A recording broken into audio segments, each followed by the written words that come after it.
Here with the Rainier Avenue Radio Traffic Update. You can listen to us in your car 24/7 anytime by downloading the free TuneIn app. Once you do, search Rainier Avenue Radio. And remember, do not curse out your fellow drivers. This has been your Rainier Avenue Radio Traffic Update.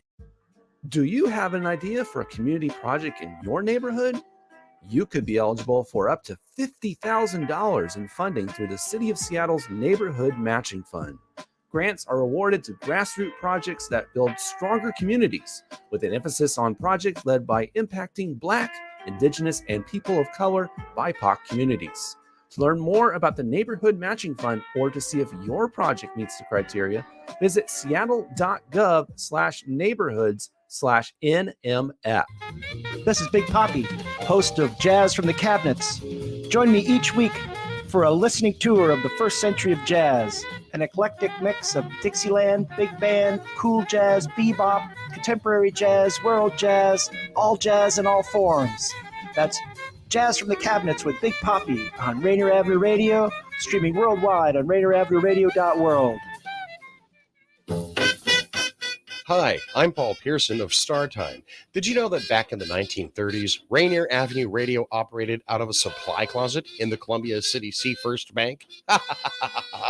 Well, times have changed and so have we. Now you can hear all the great Rainier Avenue Radio shows on our mobile app for Android and iPhone. It's completely free on the Google Play Store and the iPhone App Store. The Rainier Avenue Radio app. What's going on, world? It's your boy OG Mambo. And your guy D Money. Join us along with Pint Size Patron and ID Yourself Here on Fresh Juice at Rainier Avenue Radio. every Wednesday hump day from 9 to 11 Pacific. Get exclusive interviews from your favorite artists, all the hottest music, and updates on what we got going on in the world. That's every Wednesday, 9 to 11 p.m. on Seattle's Rainier Avenue Radio. Hospital bills are often a surprise, and not the good kind.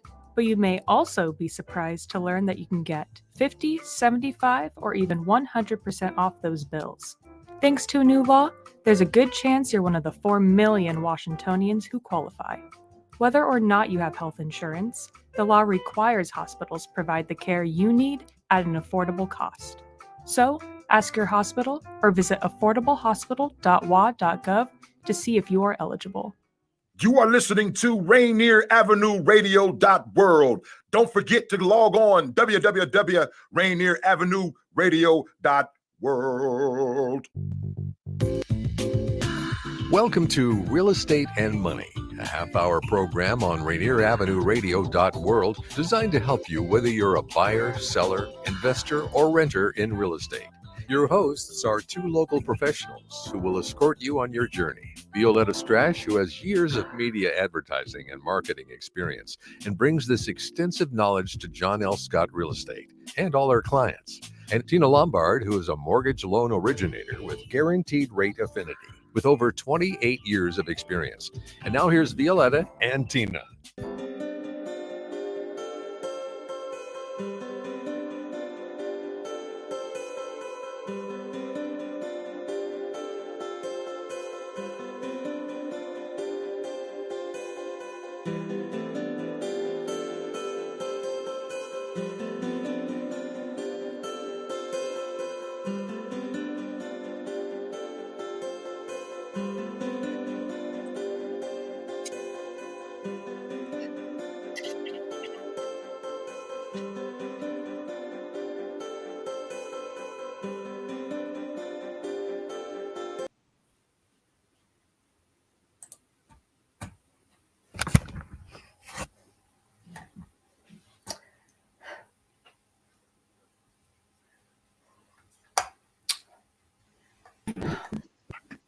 Hello, hello. Hello. Hi, How are you? I'm good. How are you? I'm doing good. I'm doing good. Yes, you have beautiful tulips behind you. Is the tulip festival this coming up soon? Coming up soon. Yes, not right now, but soon. It's just the first day of spring, though. First day of spring. officially. Yes. So everybody, Yeah. welcome. This is the first day of spring. We've got a very special show for you today. We're going to be talking about springtime. We're going to be talking about sprucing up the house and everything for spring, and then sprucing up your finances for spring. Mhm. Oh, Yes. So before we get Okay. started, let's go ahead. We're going to talk about some real estate and some housing updates. okay. Here we go. Daniel, oh, not yet on the pictures. Oh, what do I have going here? There. Sorry.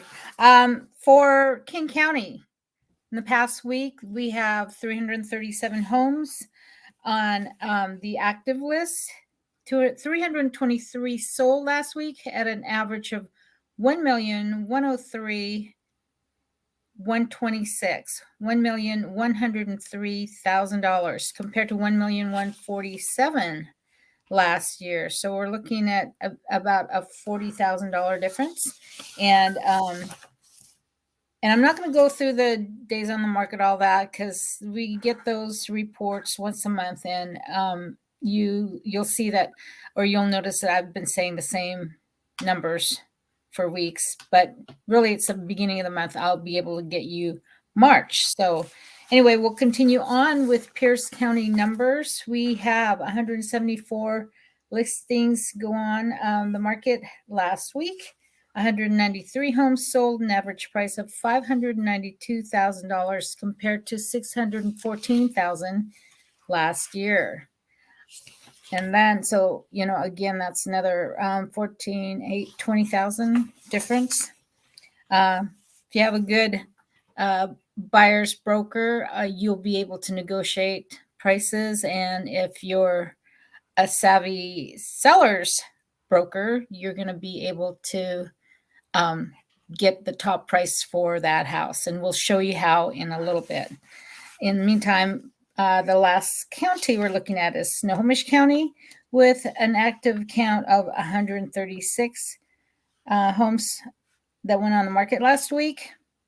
168 homes sold, an average price of $786,000 compared to $836,000 the year before. So, we're seeing prices go down a little bit, but home prices are remaining high. They're not going to go drastically down. They're going to go up, continue to go up at a slower pace.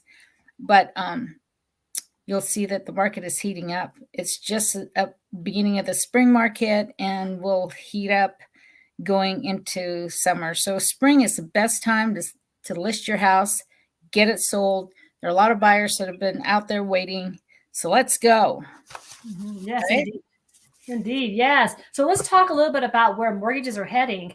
Mortgages, it's a kind of a complicated it's complicated type of thing. But anyways, so the first screen that we have up is our weekly NerdWallet screen. It shows here the 30-year fixed at 6.71. So we're going to talk about this a little bit after the show, but there was some problems as far as the banking system was concerned this past week. So that is affecting the rates. So the 30-year fixed is an average of 6.71. The 20-year is at 6.24, and the 15-year is at 5.625. So you see the rates are kind of, they're floating around. They're kind of staying the same.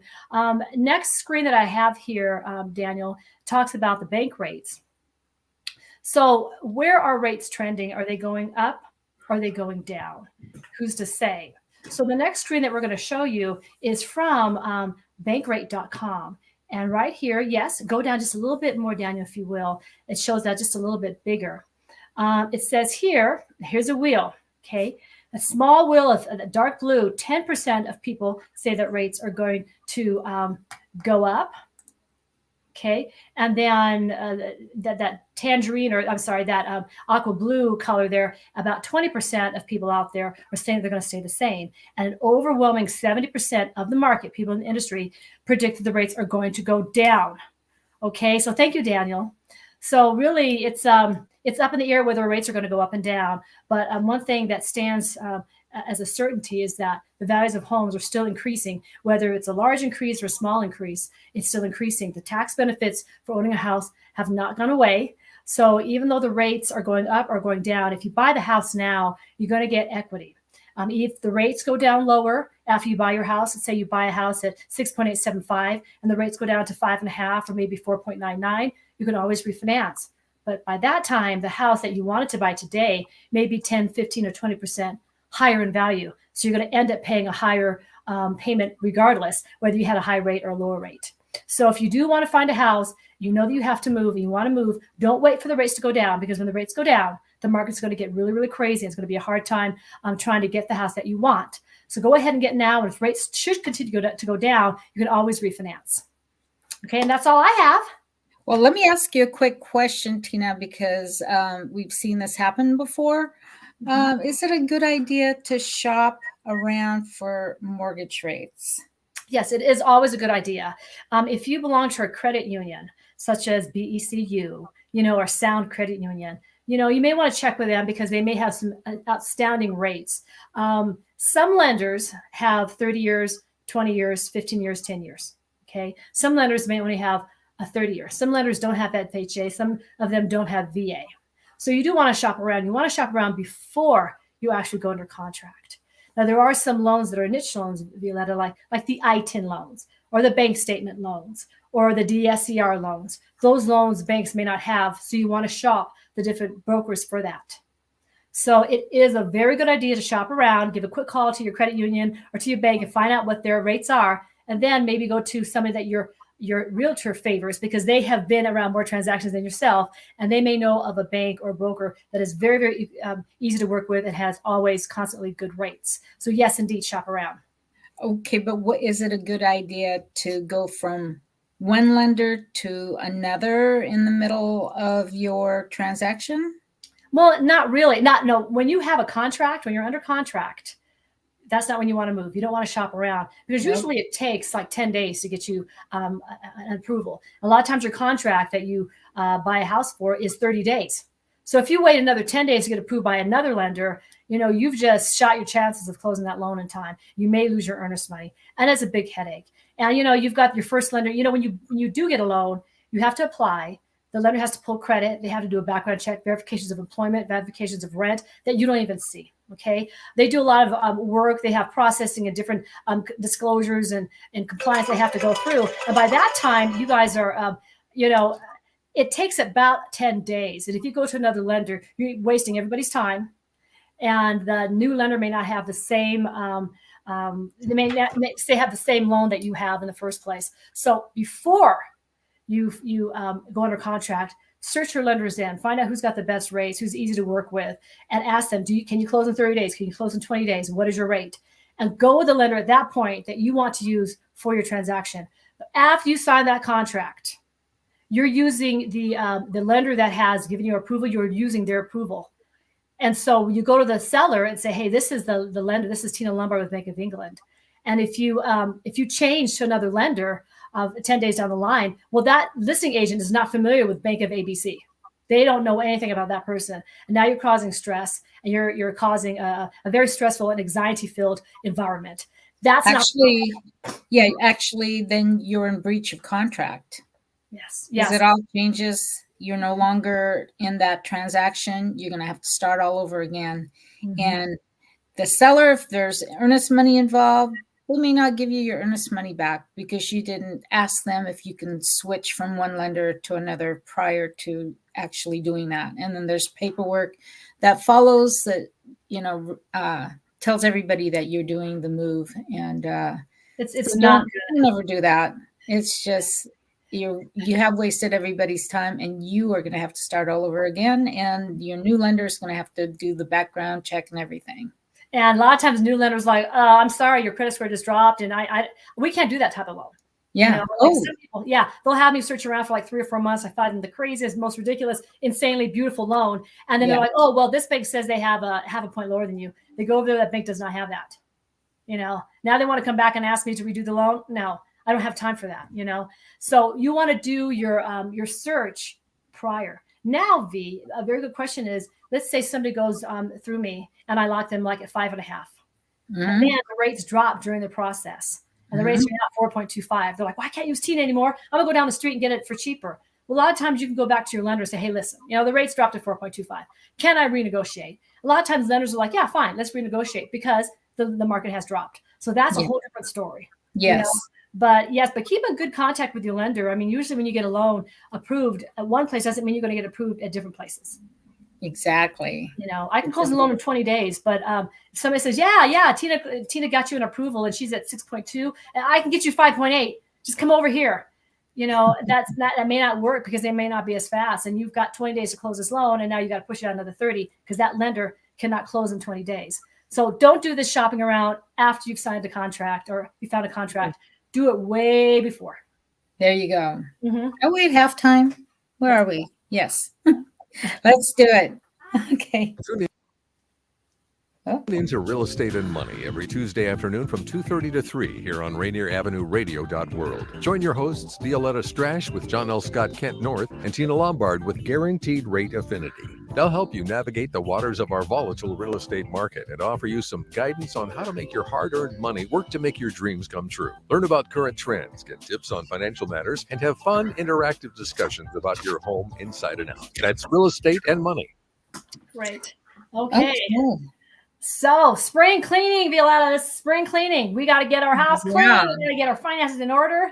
Yeah. Yes. So what do you have? Well, you're going to list your home, and it's always a big deal. It's a place where you grew up maybe, and you've created a lot of memories. Now you're going to put it on the market. And what are you going to do? It's opening up your home to strangers who's going to look through your stuff and see if it's going to be a fit for them. So the best thing to do is, it could be an easy thing. Just clean up, put all the clutter away, and let's get all the personal items hidden, locked away, whatever, because again, people are going to be in your home. You don't want, here's the family right here. Here's their kids. And you don't want to get into that for security reasons. And then, you want all your valuables again put away. But here's a checklist on what you need to do for cleaning both the inside and the outside of your home. See how this is? Someone can look at this kitchen and say, oh, okay, I could put my plants over there like they have it over there. And there you see no clutter on the counters. It just is what are you going to consider as a buyer? You want to get all surfaces clean, right? And have pots and pans and no dishes in the sink, and the outside of the appliances clean. And what are the things that people are looking for? Like baseboards down below, around the edges of all the rooms. Make sure that they're intact and not hanging off to the side by a nail, and they're dusted.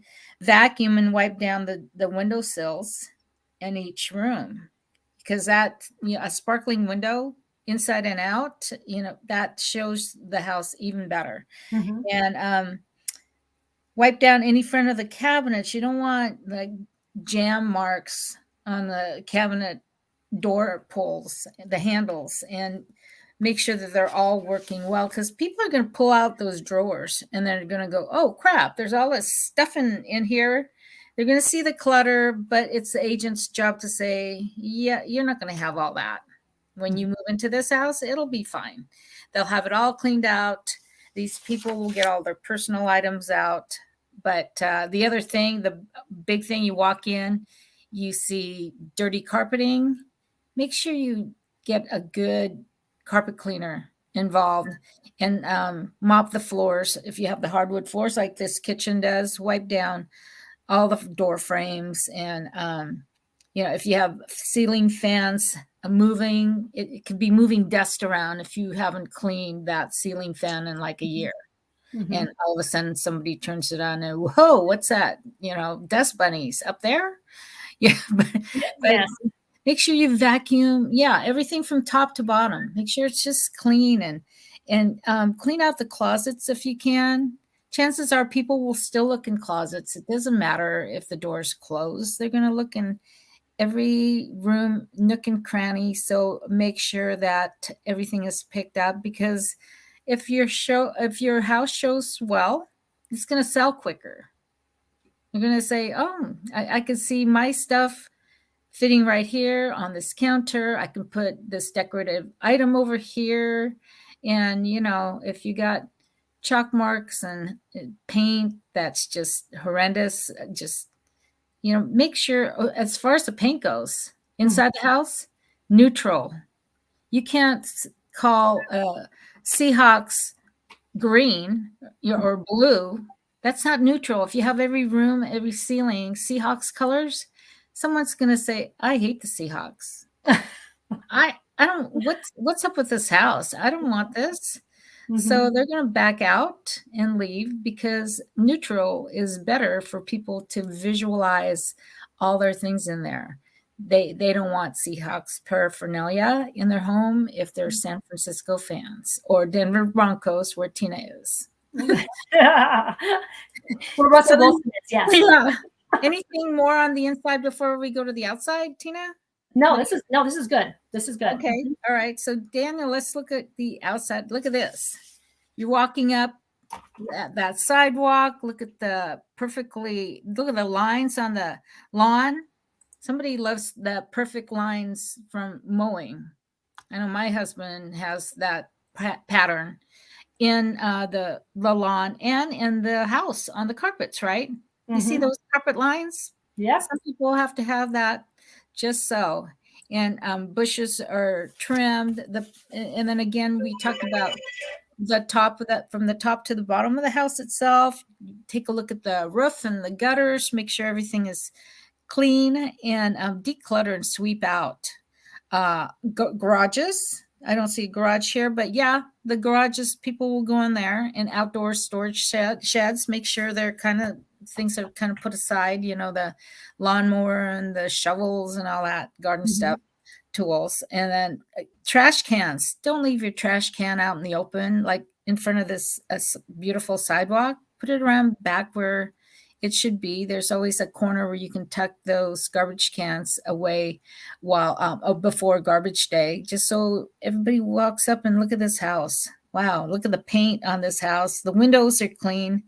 And the shutters are clean too. And the front door looks very inviting. It's got a little floral or something wreath hanging in front. And it's just a very inviting home. You drive by and you go, yeah, I want to look inside this house. It looks good from here. Don't you think? You look at it, beautiful. Absolutely. Yeah, clean the front door area. If there's a porch like this, make sure it's decluttered too, and have just a few pieces of furniture. Less is more, I always say. Right? Right.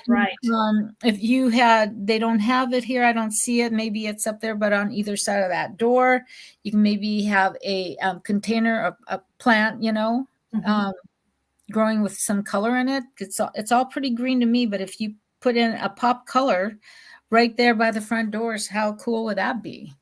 But just stain the decks, make sure there's no in the back, right, that there's no rotting wood, or just try the best you can. And your agent will help you. Your listing agent should walk around the house with you and tell you, here are the things that we need to do and be ready day one to get your house on the market.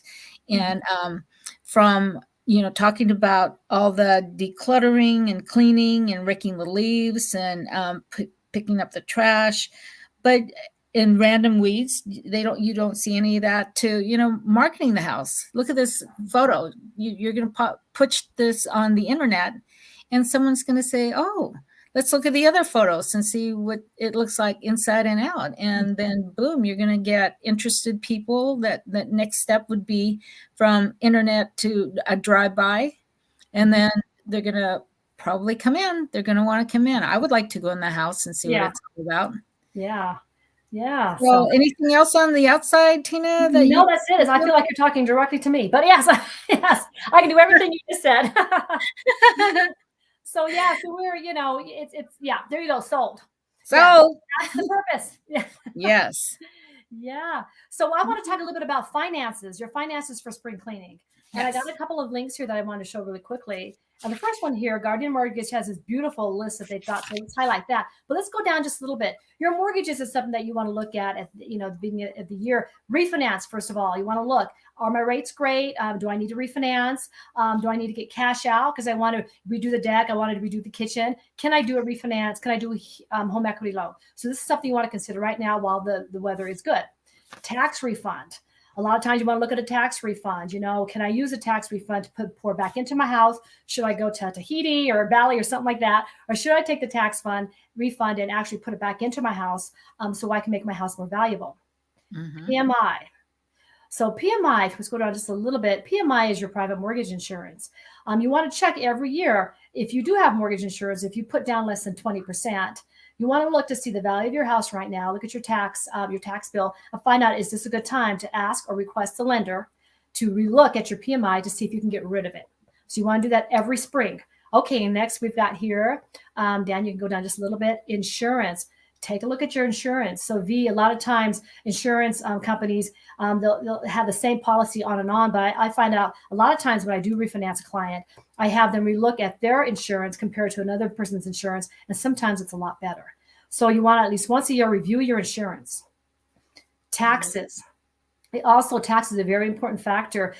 You get a tax benefit when you buy a house. There's mortgage interest you can write off. So make sure you look at those mortgage interest and make sure there's things that you have in your house that you cannot write off or that you may be able to write off on your tax returns. So you want to review your taxes. So thank you. That's all with that screen. Now let's go to the next screen, Daniel. We're going to talk a little bit about spring cleaning for yourself. If you should try, or if you want to buy a home in the spring or in the summertime, here are some things that you can do to do spring cleaning on your finances. Okay, let's go down just a little bit here. The first thing you want to do is to know your budget. Find out, what do you pay for your cars, for your revolving credit? What do you pay for rent? What are some of the expenses that you have? And cut off the things that you don't need. And the things that you do need, make sure you put that into your budget. Your income. Look at your income. Is it time for a raise? Can you work more hours? What truly is your income? Are you working 36 hours a week instead of 40? More mortgage lenders want to see you working 40 hours a week. So let's try to beef up your income when you're going to go buy a mortgage. Reserves. So a lot of times when you do have a conventional loan or an FHA loan, they want to make sure you've got 6 to 12 months worth of a mortgage payment. That is in savings after you close your loan. So if you should get an FHA loan and something happens, you lose your job or you get beamed up by aliens or something crazy, they want to make sure that you've got 6 months at least of income saved so that you can make at least 6 months worth of payments until you figure it out. So make sure you've got some reserves and you're putting away for that. Down payment. Look to see if you have money that you can put down for a down payment, whether it's in retirement, whether it's a gift, whether it's something that you're just saving bit by bit by bit. Try to gather yourself a down payment for the year. Mortgage terms and interest rate. This is Violeta this is when you want to come in there and start looking at the credit unions, looking at the banks, looking at your favorite mortgage broker or a referral from a family member. This is when you want to find out, what are the terms? What are the rates? What can I do to get a loan? So this is when you want to start thinking about it right here in the beginning of the spring. Okay, extra costs. Let's go down just a little bit here. Extra costs. Okay, so if there's something like something that you're doing that's $300 a month, you're taking taekwondo classes, or you're buying wine, you're on a wine submission list, or something like a subscription list or something. If you have extra costs, take them out, pay them off, cut out all extra costs. And please, please, please do not co-sign or co-borrow with any other person. Make sure you don't co-sign for anybody else, because we're going to look at that. Your debt to income ratio. If there's anything you can pay off, if you've got American Express cards, you've got Macy's cards, you've got just cards lingering around, pay them off and make sure that your debt to income ratio becomes more and more positive. So we want to make sure, this is a formula here for your debt to income ratio. Just make sure that you don't have a lot of credit debt. Reduce your consumer debt, pay off some of those bills, refinance your student loans. A lot of people have $200,000 or $300,000 worth of student loans. See if you can refinance that. And also we want to boost your credit score. A lot of times people get on Credit Karma. Don't do that. Do not do that. Before you come to me or the bank, get off Credit Karma. But if you come to a lender or a banker, they will actually give you tips on how to boost your credit score. Okay, lastly, but not least, you've got find an experienced loan officer you trust. So I cannot emphasize this enough. I've been doing this for 30 years. I've got some loan officers that I've known that I've only been doing this for a year or 2 years. And some things they may miss. 30 years of experience, like Violeta, we got experience. Look, we've been through it. So make sure you do find a loan officer that you trust that does have the experience that they if you can't do this, then you can do that. They can figure out a way. So right now in the spring, get yourself tidied up if you want to buy a house this year. Okay. That's it. Mm-hmm. Well, just one quick thing that came to mind, a story, the last thing we want to talk about. When you get approved for a loan, you got your credit to income ratio looking right, and what is that right? Yes, debt to income ratio, yes. And then the what else? Your credit score is looking good. You're ready to go. You're in the middle, almost to the end of the transaction. And this one couple bought his and her cars. Mm-hmm. And then, oops. Do not buy any cars. You don't have, your score is 800. Well, they're going, yay. You can just rip your loan approval and throw it away. You'd be surprised how many people I know who've got $800 payments. Don't do any of that. Don't do that. Okay. Anyways, I think we're at the end. Uh-huh. We'll see you next time. Thanks, Daniel. Thank you. Next time, everyone. Bye-bye. You've been listening to Real Estate and Money with your hosts, Violeta Strash and Tina Lombard. For more information, call 206-717-4490. That's 206-717-4490. Go to the Rainier Avenue Radio.world website to find the Real Estate and Money schedule, or tune in to our live show every Tuesday afternoon from 2:30 to 3. We will help you find your dream home.